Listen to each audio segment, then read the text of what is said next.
नालको नगर थाना smelter plant पाचेरी पछपाख सार्वजनीन स्थान में गत 2 दिन तले कई जने होलसेलर निजर पेटी पेटी एक्सपायर मृदु पानीय को नहीं नालको थाना टाउनशिप छकचारू नुआसाई गोपीनाथपुर रास्ता पद्मपाद मठ निकट नालको पाचेरी कड़े पकाई देखा मिलता।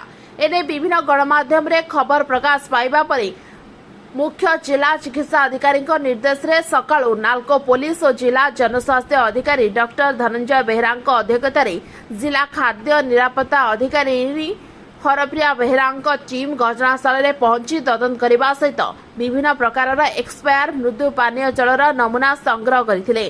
कोनोसी फैक्ट्री कर्तृपक्ष एक्सपायर बड़का मृदु पानीय को निछाटिया स्थान देखि फिंगी देइथिबा बेले उक्त मृदु पानीय जल 1 वर्ष तलर होइथिबा बेले उक्त पानीय जल विषाक्त हो जाइथिबा डॉक्टर धनंजय बेहरा प्रकाश करछन्ती।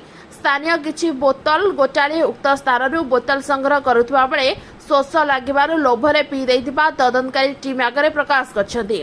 स्थानीय नालको पुलिस तदंत करी उक्त मृदु पानीय को जबत करबा पई जिला जनस्वास्थ्य अधिकारी पुलिस को कहिथिले। ए संस्थार मालिक किए उपयुक्त तदंत करी रिपोर्ट देवा को निर्देश दैछन्ती।